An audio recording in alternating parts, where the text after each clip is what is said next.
Thanks for tuning in to My Valley, His Victory, hosted by me, Mackenzie Smith, where I interview Christians who love the outdoors and have walked through valleys in their lives.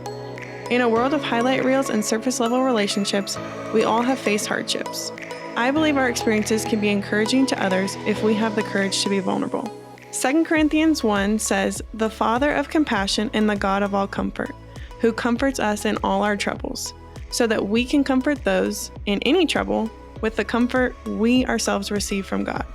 My goal is to inspire you to come to the Creator through His creation and connect you with Christians who have been through similar experiences. I pray that this podcast encourages you if you are in a valley and pushes you to share how God has turned your past valley into His victory. I have a very special announcement this week. I am thrilled to announce that I will be hosting a few women's retreats later this year, along with my friend Audrey from the Trail North. From Thursday to Sunday, we'll dive into Christ-centered community with many workshops, worship, bonfire, s'mores, and so much more to challenge you to grow in every area of your life. Email myvalleyhisvictory@gmail.com for more information or for the registration link. Spots are limited, so reserve yours today. On today's episode of My Valley, His Victory, we have Stacey Szczepanski. She is the author of the newly released book titled Unlocking Love: How Being Catfished Deepened My Faith and Led Me on a Journey to Wholeness. Stacey is a former classroom teacher and now finds joy in being a literacy coach. She enjoys traveling, being out in nature, and taking time to enjoy God's little blessings. Through her healing journey, Stacey has grown her relationship with God, recognizes singleness as a gift, and loves meeting new people. Thanks so much for being with us today, Stacey. Hi, thanks for having me, Kenzie. I'm super excited to be here. Yes, I'm so excited to have you on and so excited to hear you talk about your story. And I know I gave the listeners a little bit about you already, but if you want to go ahead and just share a little bit more about yourself and who you are. Yeah. Well, I'm Stacey Szczepanski. I'm me. I don't know. You pretty much summed everything up. And I have a story. And I guess I want to start off with even just how God has connected you and I, Kenzie. I think it was Christian Outdoor Collective. Yes. And I saw your post and you putting out that you were going to do a podcast and listen, not just hear, but listen to God's calling in that. And so in the short amount of time that we've known each other, I've just loved seeing your growth in this process that He has given you, and you're following what He's saying. And I say that because that is part of my story. And that part of my story has been pretty recent, like within the last, I would say, 3.5 years. I just recently released Unlocking Love exactly 2 weeks ago. And it might bring some emotions up because it was such a whirlwind when I have spent 7.5 years with this on my heart. God clearly spoke this into me. And it wasn't until about 3.5 years ago that I started writing it. And my arms are open to everything that He has moving forward. And I'm just so excited to see where His journey continues to take me. Thank you so much for that word of encouragement, and also just for being open and willing to share your story. I think that, that's really the heart behind this podcast. Is I think we all have things that we go through in life, and I think that we all have things that we can help others with. And I know, in your situation specifically, this is something that not very many people go through. And so providing a resource for someone who may be going through the same thing is really, I think, at the bottom of your heart and at the bottom of my heart in kind of why you wrote the book and why I'm doing this podcast. And so I just also want to say thank you for writing it and for listening to God's calling in your life, because I think it's going to help so many. And not even, I think, with maybe even the way the whole thing started, which, is the crux of the book of how being catfished, deepened your love and led you on a journey of wholeness. But I think that you write about so much about relationships and about being in tune with yourself and seeking things that you really want in other people. And so I think that even if someone has never been catfished, I know I can't relate to that, but man, I related to so much of what you said in the book. And I think that you talk a lot about love and the way in which we grow up and why we do certain things and why we react certain ways and how to navigate that. And I think anyways, it's going to be a beautiful resource for a lot of people. So we'll go ahead and say it here, guys. If you have not bought or heard of the book Unlocking Love, go check it out on Amazon or on Stacey's Instagram. We'll link it in the show notes for you to get. But just a really awesome book, and I'm excited to hear more about it. We're going to talk about it a little bit more later, but let's chat a little bit about let's start in the outdoors. How do you recreate outdoors, and what does getting outdoors look like for you? Oh, well, I write about this in the book too. Of part 3 is about discovering my identity.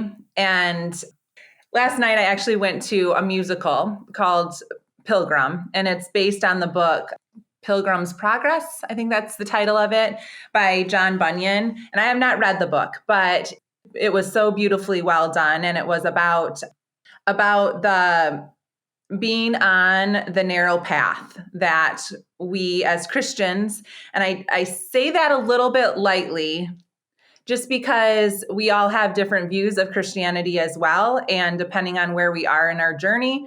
But that was the beauty of this musical, was the enemy is continuously trying to get us off this narrow path that God has us on. And so I look back, and when I truly believe COVID was a blessing in disguise for many different reasons. It was a lot. But that is really where I started going outside and outdoors more. That's all I could really do. I am single. I live by myself. And I live right by a nature center. So I always just went out, and I'm going to get emotional, but I just feel God's presence in nature. He's our creator of this beautiful space and this beautiful world. And that's kind of what started me loving the outdoors. And I just posted on my Instagram, one of my Instagram stories this past week, of with it being the transition into winter and literally going into hibernation mode, I feel like my body was just yearning for being outside. There's a difference when I'm outside. I feel God's presence even more strongly. And that's kind of part 3 around my story, is I started taking more adventures outside. And I write about going to different parks and different places. Any travels that I did after COVID too, I went hiking a lot. And I talk about one part of this. I just talk about, so last night in the Pilgrim musical, part of the story was about Christian, the character, was going on his journey, and he came to the Mountain of Delight. That's what it was called. And there were fellow believers around, and they were looking out, explaining the Mountain of Delight. And I connected it to when I went to Camelback Mountain in Scottsdale one spring break. And I write about, so in here I have, little did I know what I was about to experience. Imagine large boulders, rough surfaces, no easy way up, and challenges every step of the way. The Lord knew I was up for the challenge. I could conquer this rocky mountain just as I had every other rocky part in my life. I was not in a rush. I walked, I jumped on and off boulders, crawling my way at certain points. I encouraged others as I passed them, or when I was struggling to catch my breath on the way to the next stopping point. I stopped to snap photos, some far off the well-traveled path. I was surrounded by mountains, cacti, bees, desert, and hot air, and by the time I got to the top, the morning sun was shining brightly, almost like God's victory light celebrating that I had made it. As I stood on a large boulder while setting the self-timer to capture photos depicting the strength I was feeling, I looked out and saw a world that only God could have created. I was in awe at how high up I was, looking at the world below me, where everything looked miniature. This was the true definition of a bird's eye view.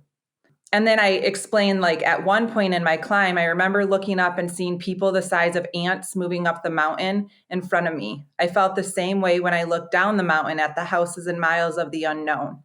As I sat there taking in the view in both directions, I thought about how small we truly are in this world. And so that, even just those couple paragraphs, are a depiction for me of we're always going to be on the climb, and looking around and seeing all that God has created, it truly fills me. And I tend to just go in nature. And that's part of the adventure, is you don't know where that next path is going to go when you're climbing up a mountain. I was just in Ireland this past summer, and I went with a friend, and it was rainy. I think that was the day. It was maybe a little rainy, and we kept climbing up, and she wanted to turn back. But I said, no, let's just keep going.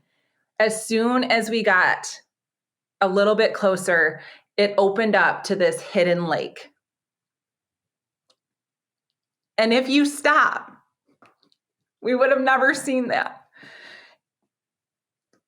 Sorry. It just reminds me, and I want to remind others, like, nature is created by God. You have to get out in it. You have to be brave and explore. But yeah, I don't even remember what the question was, but that's where I find God, is in nature. And I know, just knowing you for what I do, Kenzie, for this short amount of time, seeing you in nature, I know you connect to that. Yeah, I think it's important what you said as you were reading your book. One of the lines that stood out is, as you were on this climb and as you were really struggling and, just trying to get up this mountain, out of breath, jumping boulder to boulder, trying to navigate your own journey, you were still cheering others along. And so I think that that's just like a really important word for a lot of people, is, just being able to never stop encouraging others, even when you're struggling. That was what I really took out of when I read that part. Yeah. Even though that seems hard and it seems, like others should be helping you, there's still always a place, I think, for you to help others. And I think it's beautiful what you said about the Ireland trip and about going up and it being rainy and being cloudy and being just ugly. And it kind of, reminds me of a train going through a tunnel. Like, we know there's light at the end of the tunnel, right? And I think a lot of times we stop when things get hard or when things aren't what we think they're supposed to be. And it's like, man, I think that's just a picture of what God has in store for us. He's like, if you just keep walking in obedience, like, I'm going to show you something that you never even could have imagined. 100%. And the sky opening up, just, I've had that experience happen as well in hiking and, thinking, oh man, we're doing this really hard hike and it's a crappy day and I'm not going to get to see the view that I want to. But then usually there's at least a second or two, if you're paying attention, where you can see what you went to see. I actually call those penny moments in the book as well. One of my closest friends had heard that and told me about it, and I can't get enough of that. And so in the book, I talk about penny moments because it's those little moments. And just like pennies, when you add them up, they become great, become great wealth.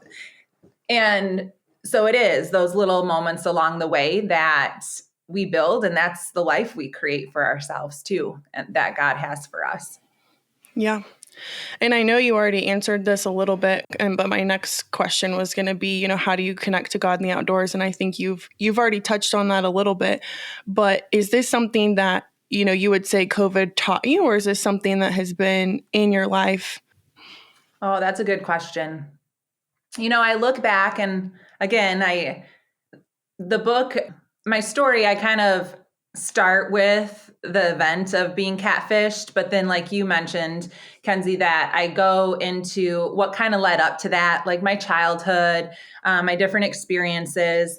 So I look back, and nature has always been an important part of my life. And I just think of, even as a kid, I was always outside. My dad always built in the wintertime this gigantic snow slide in our backyard, just being outside and being in the fresh air. So I don't do this anymore, but I remember going in the woods with my dad and my brother. They're big hunters. And so, yeah, I think it's always been a part of me. And as growing up, my parents took my brother and I out west and did a lot of camping. And it's those moments that as a kid you don't think about, but it's now as an adult that you think, oh man, those were amazing experiences that you take for granted. Granted, you're also a kid, but I just feel blessed and lucky that we were able to do that. Yeah, and I really related to the book and the part about, I don't know if you've read my blog or not at all, but my blog, is about analogies of things in nature that relate to our walk with God or things of that nature. And in one of the very first chapters, you talked about this moment where you were near a stream at a park and how you could relate so much to the stream because you had a stream of emotions flowing through you. And I think that that's, one of the reasons why nature can be so healing is because we can see ourselves and we can see direct pictures of what we're going through in nature. Yes. Yeah, I like that connection.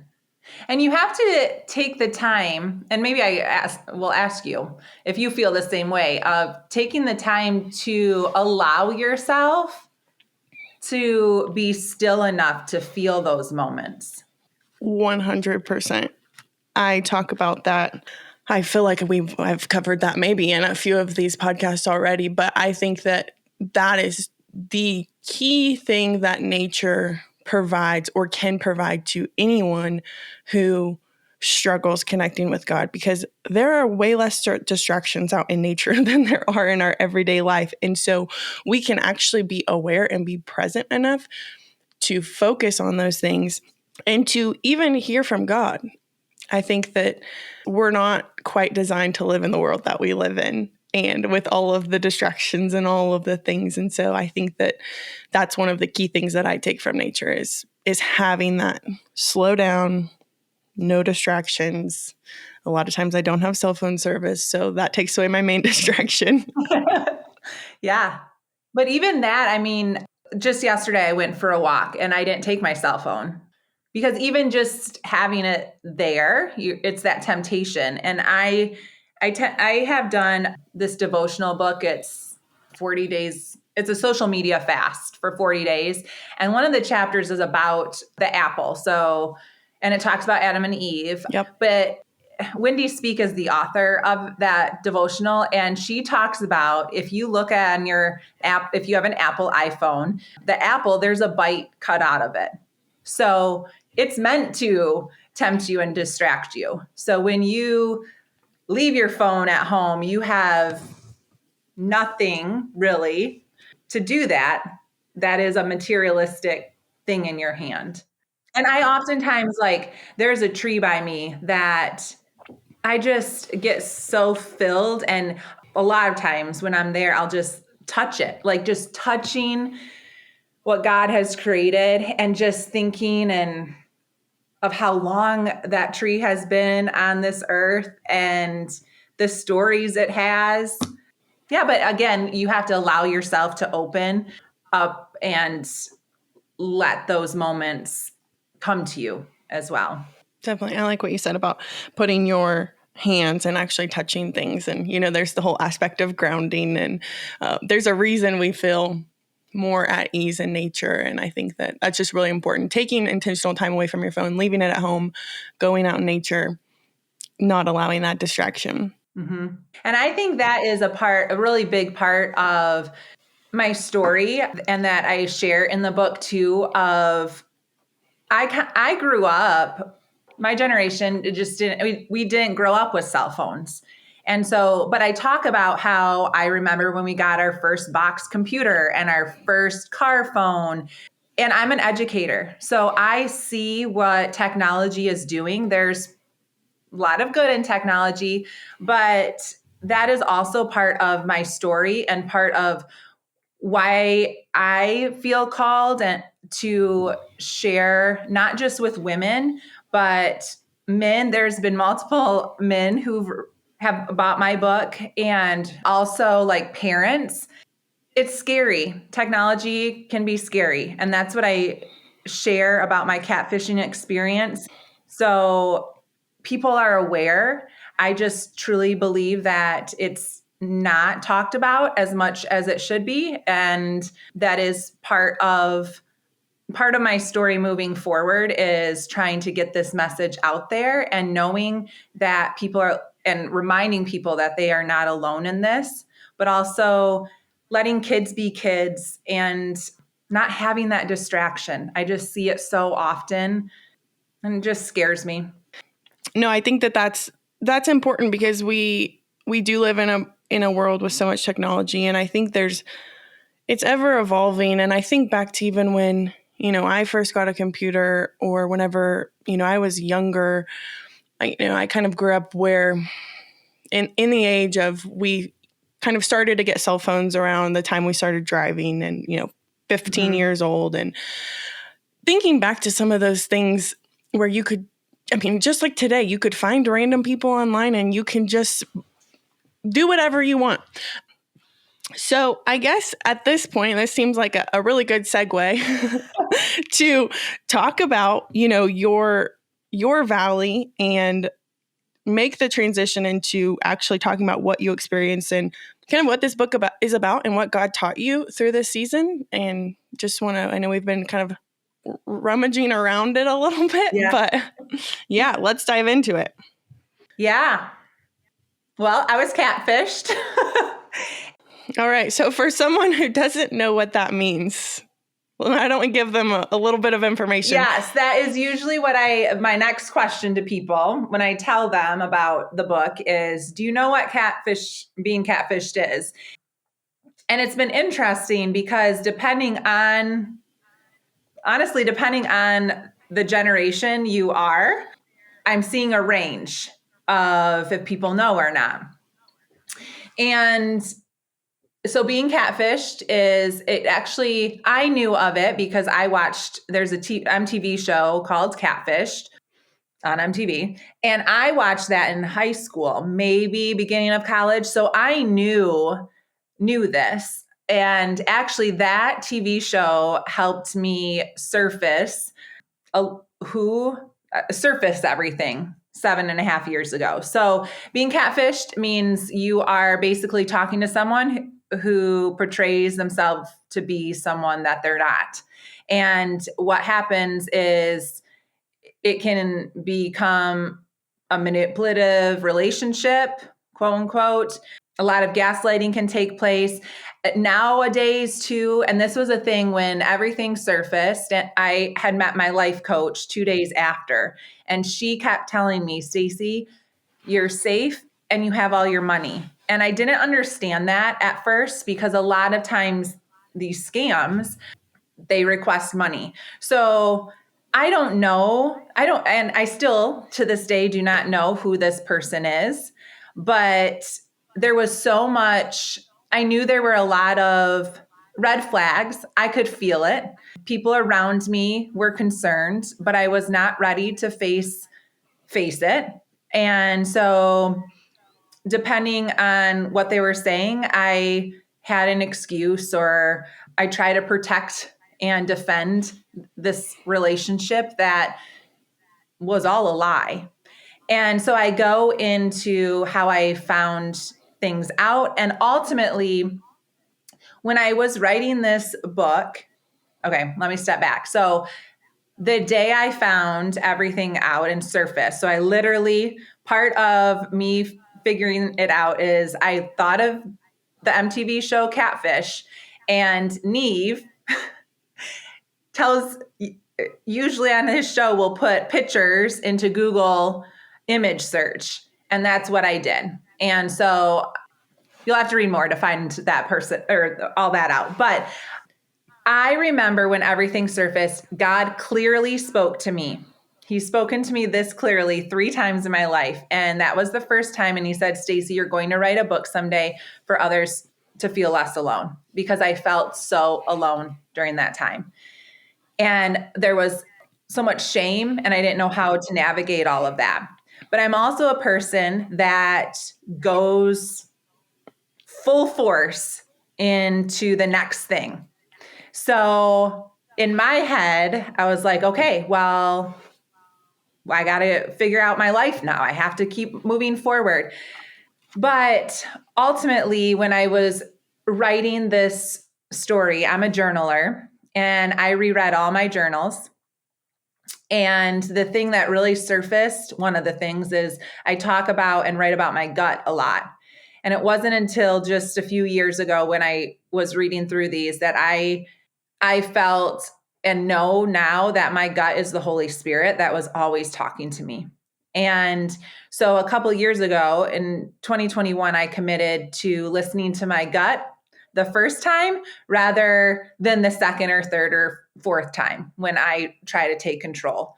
So part one and even part two, it's about navigating relationships after this deception and rebuilding myself and getting closer to Jesus. I was raised Catholic, and I've always had a strong connection to faith, but I knew there was something missing. And I know now that it wasn't something, it was someone, and it was my relationship with Jesus.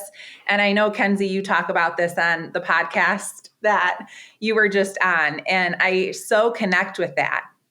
Faith is so much more than just a religious go to church and do all the legalistic stuff. I mean, I do go to church because I do get filled, but it's not who I go to constantly. And that's really God and Jesus. And so I write about just really building my relationship. I had 2 serious relationships after the catfishing experience. And I even now look back and I think, my brokenness and my hurt, I was trying to get it filled by someone else and not God first. And those relationships didn't work. And it wasn't until my last boyfriend 3.5 years ago, he's a Christian, he's a good guy, relationship was good. Like there was nothing wrong, but there was just something, and I couldn't keep going. And I started to read the Bible more. I started to dig deeper. My relationship grew. I started to be outdoors more, and I felt him, and I continued. I know that nudge, and I pray often. And some of you might be listening, and because I was this person years ago of like, I just want to hear God's voice. People say they hear God's voice. Like, what's that like? But hearing God's voice to me, I've discovered is hearing his voice, but also like he could talk through a friend of yours or just being present. But it's something, and that's what faith is. It's something you can't see. And someone had said, maybe it was you. Did you say faith is the opposite of sight? Someone said that. Wasn't me. Okay. But I liked that because it is. A faith is the opposite of sight. It is the unseen, but you have that belief that there is someone more. There's something more out there for us. That was very long-winded. Hey, that's what this is all about. It's all about you just sharing. I think that's really valuable. And I think that there's a lot of things that we talk about on this podcast and about how a lot of relationships that we go through kind of pull us away from our relationship with God. And it's like so many people, I think, get stuck in singleness and feel like they're at a loss and that they're not where they should be. But I think that one of the most important things you can do, and you talked a little bit about this in your book, is spending the time to actually be with God without distractions like we were talking about, so that then when you're ready to go into a relationship, you are standing on a much more solid ground, and you have less negotiables than you maybe did before. So like I loved reading the book and seeing your list of like what you wanted in a man before all of this, and then seeing what you wanted after you had gone through some hard times, because I think that hard times always put into perspective in a way like what is the most important thing.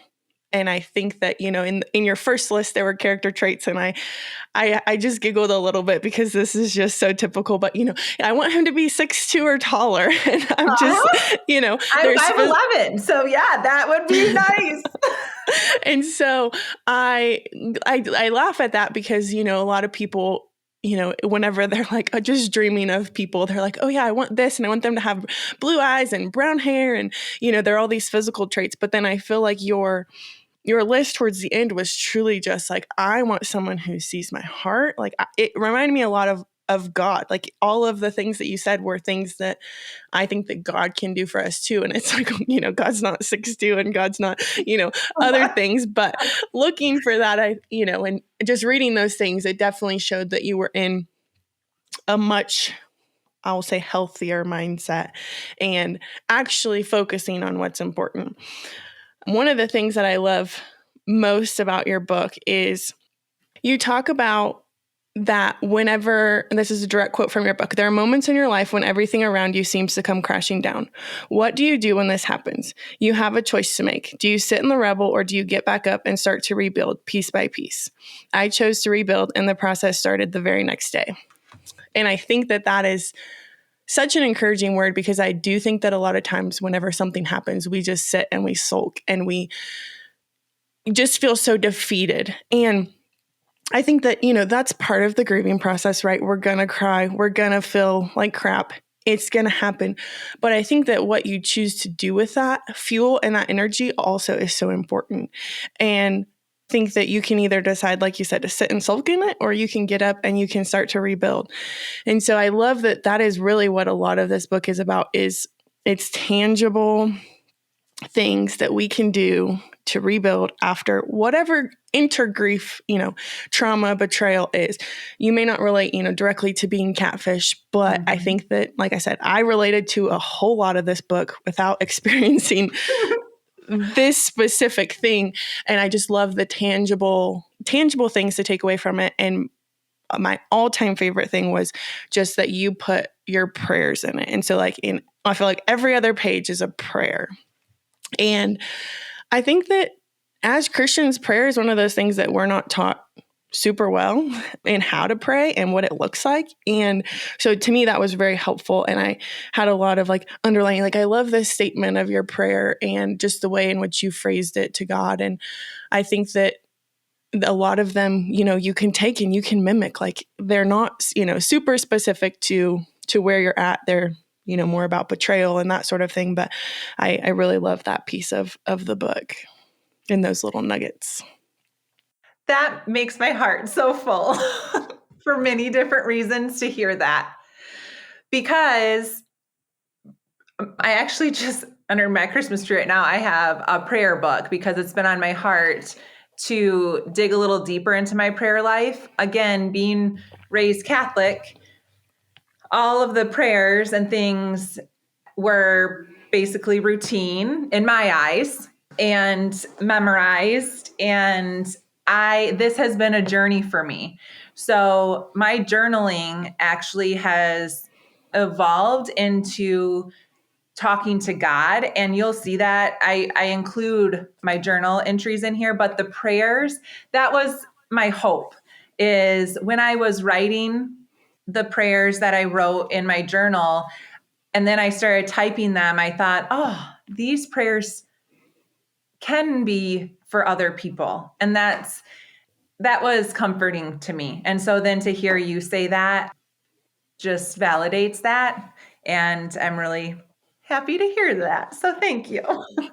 I'll be the first one to say prayer life is definitely something I need to work on. And it is one of those things, like I said, I don't feel like it's talked about much in the church. It's, we're given the Lord's Prayer and, pastors pray and all of that, but it's hard. And I find myself praying, kind of the same prayers, and you kind of get stuck in that, God, well, you already know everything. So just, what's on my heart, that sort of thing. And so I don't know, I just really was encouraged by the prayers and by just your heart in this, and in sharing the ins and the outs and the things that you did that did not align with God's will, and then the course correction back to God's will, and back and forth, because I think that it's easy to be like, oh, this girl is so good, she prays all the time, she journals, she talks to God, her life should be so good. But then it's no, you talk about yeah, I did this, and this was not aligned with God's will for my life. And, but you kept going back to him, which I think was like the most important thing is even when you sinned and even when you did things that that you shouldn't have done, you always came back to him instead of just letting that snowball. Yes. Yes. And that's what I talk about too on chapter 11 opens up with when I climbed the Saugatuck Dune, and chapter 11 is called The Journey Back to Him. And so I basically, while climbing this dune, I kept thinking to myself that climbing is a symbol of life. And when I was climbing up the dune, it became hard. And so I tried to go to the side thinking it would be easier. But it took me further away from going and continuing to go on to the top. However, I recognized that and I went back, trying to get back on the straight path. But the one thing that I wanted to share is you try to get off the straight path and veer to the side path, feeling that it's safer. So you feel as though you're making more progress on your climb to the summit, but then you recognize that you're traveling to the side and no longer going up, getting further away from your destination. It's time to make a choice. Keep going, knowing the side path will continue to take you further away, or go back, refocus, and go back to climbing straight up. And I also talk about how sometimes you don't have to go all the way back. Sometimes all it takes is recognizing that you're off the path and believing you have the strength to resume climbing straight up. However, you don't realize right away that there might be unhealed wounds, losses, and grief from the other path. So it's a continuous cycle, but the one who will always be by your side, whatever path you take, is God. So it is what you're saying, Kenzie, of yes, we all have those moments, and sometimes those moments are those seasons, and that season could be a couple years or a few years. There is no time with God.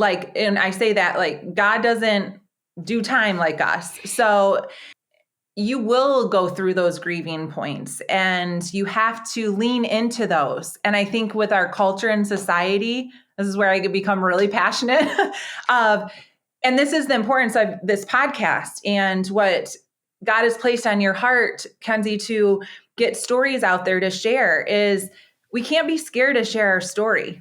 That's what the enemy wants.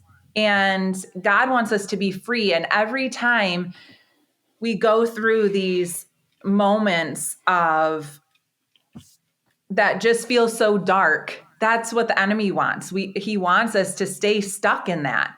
And we have to bring our stories to life and those moments in order for God to truly take hold of them and heal them. He knows them.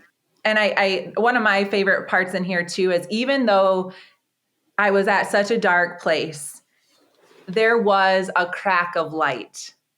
And I saw it, I felt it, and I just kept going. It took a long time, but that light, that crack grew and grew. And now it's like, it's the sun. I mean, the light is, I put on my Be the Light shirt today. It's just, there is always light. And sometimes it's hard to see, but it is always there. 100%. I think we just have to decide to look up instead of down. And we have to look for the light because it is always there. But our perspective is very important. And I think that's one of the most important things you can do is just try to see those, like you talked about earlier, seeing those penny moments, seeing the little things, even if it's your cup of coffee in the morning, if that's the only good part of your day, like soak that in, find as much joy in that one thing that you can, and then, try to expand the light into other parts of your day. Mm-hmm. So I know we've talked a lot about the book. I want to ask you, just as you went through this excruciating betrayal and the trying to pick up the pieces afterwards, and I don't think we've touched on this, but this betrayal was 7 years long. Is that correct? There was a relationship for about 7 years. And so to put some context to the situation, this betrayal, it was over the course of 7 years that they were building this relationship, and then it ended. So 7 years is a lot of time to invest into something. And you talk in this book about having to really climb out of that. And I know we talked about that you share practical tips from the brokenness, but would love to just hear from you, what some of those picking up the pieces looked like, and maybe some of those like real raw emotions that happened right when it all came falling down. Yeah. So, and that's a thing. Again, the more I've talked about it, it's become easier to say, but I was fearful of, and the listeners, you might think this too right now, but of sharing out that this was almost 7 years of talking to this person. And I want to reiterate, it was talking, but the last year or so was when I kind of fully committed to seeing if there was more. And I was talking to this person on the phone for hours. So it is a long period of time. The real raw emotions were, I call them my healing nights. And a lot of times I would do everything I could and be so stubborn not to have them. But because I knew that they would end up with a whole snotty box of Kleenexes next to me. And, I look back and I think it's been 7 years now in this. And I think in the Bible, it talks about how for one sentence that Israelites were gone for 40 years and then 400 years. And it wasn't until this book came to fruition that I really understood that of this has taken time, and it was little bits and pieces. So some things that I've done, and it was scary, but I have at the beginning, it's not now, but I started to see a counselor, and now I have my life coach, and she's been with me through this journey. Surrounding myself with friends, and specifically friends who are believers and walk with the Lord.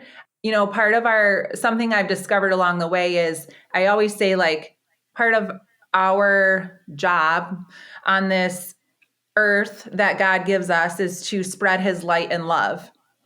And so that means being challenged to speaking and talking to people that might not be a believer. However, I also know how important it is to fill yourself with coming back to a solid friend group that pours into you and encourages you in a Christian faith-based way as well. So even looking back on my past 7 years, those relationships have grown. So getting myself into community, also sharing my story. Every time I have shared it, it's gotten easier, and trusting that God has it. He's gotten me through it. And that's what I say. And I kind of stopped myself, and I didn't want to fix it in that moment. And he knew I would get to it. I actually don't call this, or I try not to, my book. I truly believe is the story God blessed me with to share to the world. So it's our book.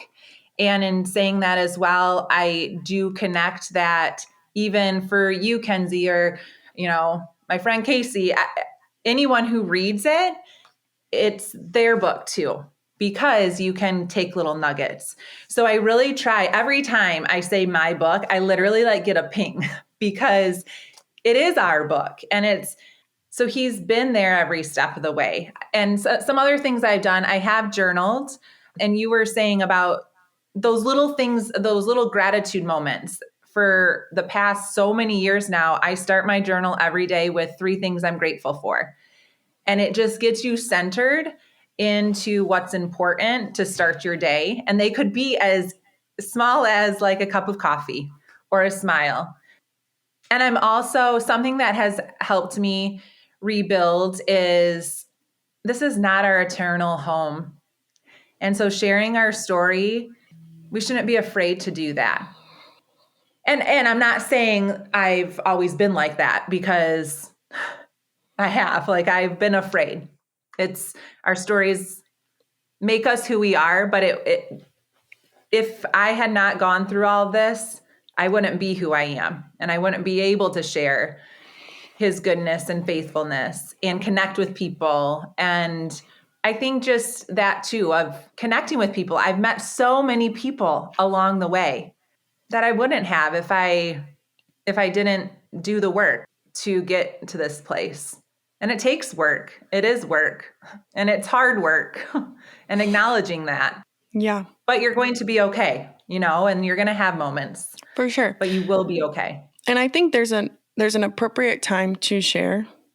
I think that we have to, I say we because, we talked to us before we hopped on the recording that about, I had just shared my story on a podcast, and you have to get to a point where you can talk about it with the perspective that you have now, right? And so it's not good always to share it in the moment. It's not good to share it in the process. I think you have to have a certain perspective to be able to share it. And so this is not, go share everything with everyone.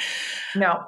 But take the time and learn from the lesson. And this was probably my favorite thing that you said in the whole book, because I've gotten many questions over my lifespan of, how I have the perspective or the attitude that I have about certain things. And it's literally what you said in your book somewhere. I don't know where it is. I'm going to paraphrase. This is not a direct quote, but that you view everything as a lesson. And so going through this catfishing journey was a lesson. It would be very easy to have victim mentality and to be like, this is something that happened to me. It, is my identity. It is my reason why I'm this way, so on and so forth. And I think that if you can view everything as a lesson and actually take the time to reflect, to learn something from that event, then that is one of the most powerful things you can do. It's, it's a lesson. It's not your identity. Yeah.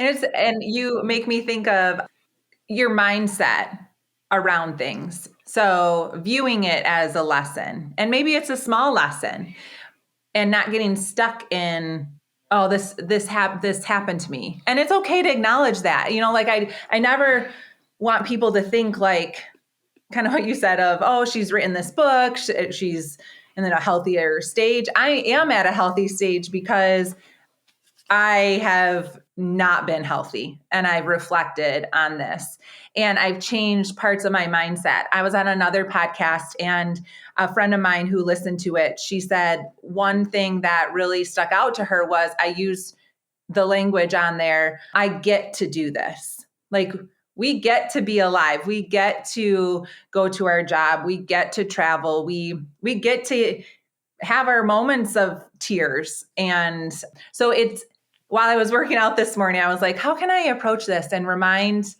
ourselves, like, it's about your mindset, and you have a choice. You are in your own circle of control. Yeah, I think that's really important.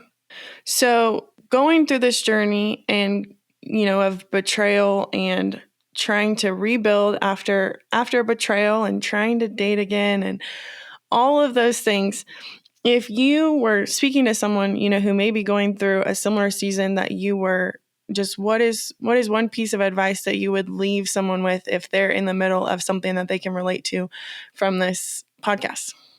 I mean, the first thing that came to mind is just keep going. One step at a time. That's all it takes. One step. And knowing that you really are not alone. So take each step, and you might not know what that step is. So reach out to me. I value connection and relationship. And sometimes we just need to talk to someone. But you also have to be open to being vulnerable. And that's hard sometimes. And that does take time, but just know it takes one step at a time. Yep. I think that's very important, because if you look back on your life, it's like, how did I get here? And it was by a bunch of little steps. It wasn't, any big bounds and leaps. And so you look back when you get to the top of a mountain and like, how did I get here? A bunch of small little steps. All the little steps. Yeah. And it's funny because I have a couple more podcasts that I'm going to be on. But when I was hiking Camelback, one of the other podcasters, she's going to have me talk about this, but there was a family, and the mom was saying, how much longer? And I said, oh, you have a ways to go, but just take it a step at a time. It's worth it. It's worth it. Words for life. Words for life. Because it is worth it. It is. The verse that is very well known, but it is something I have to remind myself of daily, of Jeremiah 29:11. For I know the plans I have for you, declares the Lord, plans to prosper you and not to harm you, plans to give you hope and a future. He never said this life, he says it in the Bible, that this life is not going to be easy. We read about it all throughout. Yep. But we have to trust that his plans are far greater than we can even ever imagine. Amen. Amen, Stacey. Well, I just want to thank you so much for sharing your story and for listening and being obedient to God and writing this book. And I know it's going to bless so many people. I know that I have so many things underlined and highlighted. And I think that there's so much in this book. There's amazing book recommendations other than just this book. There are practical tips. There are moments of reflection for you to journal. There are scripture after scripture, prayers on prayers, and just lessons to be learned, I think, and moments to be connected to her. I think I can relate to some of the things she talked about. And so if you want to, definitely go check out this book. And I just want to say thank you so much for writing it and for sharing it, because I know that it's going to bless so many people. And I just want to thank you for being here and being willing to share on this podcast and talk a little bit about your journey and how, some of your deepest times have led to your strongest faith in God. Yeah, I love that. So for our listeners who maybe want to follow along your journey or want to buy your book or just see what you're up to and see how everything's going, where can they find you? I'm on Facebook, and my main social media source, though, is Instagram. So it's my first and last name, Stacey Szczepanski. I also have a website, and I think all of this is going to be in the show notes, but it's just StaceySzzepanski.com. You can order the book as well through the website, and it will connect to me. And then also it's on Amazon. If you order through me, you get a few different things, special things that Amazon won't do. Kenzie and I know this because she found something in her book. But I also personalize. If you order through me, I personalize a message and sign it. But I also pray over your copy before sending it out. So yeah, those are some ways to purchase it. And yeah, there it is. There she is. Yes. I love that photo on the front. Yeah. And one of my good friends, like even just the cover, just bringing the darkness to light and just the love. My friend Casey was the photographer for that. And that whole night was just a blessing, and every little detail of that cover so I'm praying over everyone listening that you take the time to unlock the love from within, to be set free and to grow closer in your relationship with God. Go get it, guys. You won't regret it. Thanks. Thank you so much, Stacey, for being with us today. Thank you for having me, Kenzie. This was so much fun. Thanks so much for listening to this week's episode of My Valley, His Victory. If you or someone you know are interested in being on this podcast, please email myvalleyhisvictory@gmail.com.